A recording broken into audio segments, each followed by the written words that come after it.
Jaki is the founder and managing director of interactive training company Fusion and is a acknowledged professional. It is NLP that Jaki will be introducing today. As a way of introduction to NLP, please reflect on the following. There are all sorts of impressions and complex processes going inside your head, or your brain right now, consciously and unconsciously. Some will be working for you and some won't. It doesn't take a brain surgeon to figure out which processes need adjusting. It just takes an NLP consultant. Jaki is a qualified NLP practitioner, certified with the International Association of Neuro-Linguistic Programming and practicing here in Whangarei. Through NLP, Jaki introduces people to quick and effective ways to address limiting beliefs, negative emotions, depressions, and other destructive habits. Please welcome Jaki George-Tunnicliffe, our very own qualified NLP practitioner. It's easy when you know how, Jaki Tunnicliffe.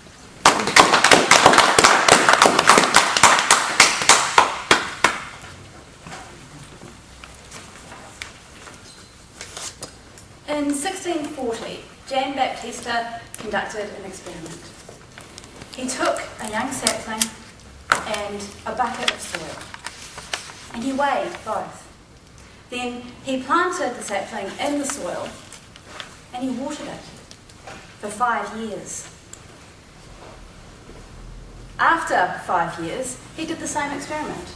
He weighed both, and he found that the sapling had increased in weight by 164 pounds. Yet, the soil from which the sapling grew had decreased in weight by just 2 ounces. Fellow Toastmasters, from where had the plant come? Literally, from thin air. Thin air. Now, back in the day, we didn't know that plants take the carbon from the air and use that to create their stems and leaves, etc. We didn't understand the process, but that young willow was proof that just because we don't understand something is happening does not mean that it isn't happening. So next time you see a young plant, next time you see a tree, perhaps stop and let your mind boggle at how such a magnificent organism can have been created, literally, from thin air. And as you do that, step back and take a moment to consider what sorts of crazy processes might be going on right inside you, right now. Similarly, unseen, misunderstood, because there are all sorts of crazy processes going on inside your brain right now, whether you're aware of them or not, whether you understand them or not. These processes, these synapses are there, doing their thing.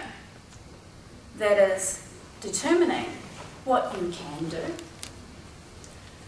who you are, how you feel and act, determining ultimately the results you get from your life. So, where do these processes come from, you might ask? And more importantly, how do we change them? Good question, eh? To which there are many, many answers, to be sure. I'm here to talk to you about the shortest, quickest one.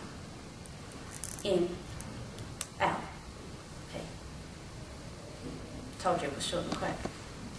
NLP comprises of a number of ideas and philosophies and a number of simple techniques that you can use to change your thoughts and your communication to drive better results, to create more happiness in your life. Ooh. I know there are critics out there. And in fact, you may be one of them. You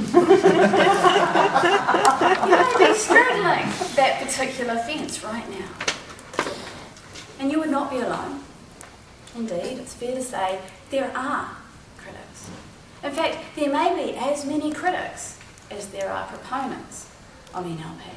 So let's investigate why the critics. They have two core arguments that I've come across. Firstly, if NLP is easy, and if NLP does work, why isn't everyone doing it? We can call this the bandwagon argument. And I'd like to answer it using a simple model of human behaviour that you see here in front of us now. Works like this.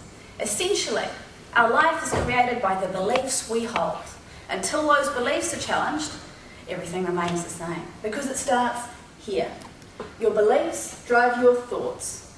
And what you think, that's going to determine how you act and what you do. And that, quite simply, will create the results that you get. And based on that, you'll reflect on your beliefs and adjust them or not. So, here's how this relates to NLP. Imagine that you believe that things like emotional and mental wellness or problems are major issues. That's my belief. And based on that, I may think that they therefore require serious, long-term solutions. Probably only administered by someone with many, many letters behind the name.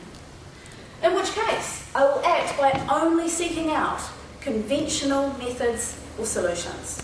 Conventional ones like counselling, psychotherapy, and, drugs, ones we believe in. And then, as a result of that, I will find no new evidence that NLP does work. And so the belief is maintained. And the person remains stagnant, limited only to conventional solutions. Sad, but true. Until the belief is challenged, the behaviours remain the same. And NLP has not yet been adopted by everyone. Sometimes, though, it takes pioneers to help us reconsider what might be possible. And NLP founders are such pioneers. They are pioneers in psychological welfare, shall we say. Argument number 2. Well, if it sounds too good to be true, it probably is. And to this I would say, please do a cost-benefit analysis yourself, sitting there right now, and consider, if NLP is not the solution that you've been looking for, what will you have lost really? Yet, if it is the solution that you've been looking for, what could you possibly gain? And when you've done this cost-benefit analysis, you will decide whether it's worth looking into further. So it's not what I think or what I say at the end of the day that counts at all. It's really up to you. You are the architect of your life. You decide what goes in, and you will determine what goes out.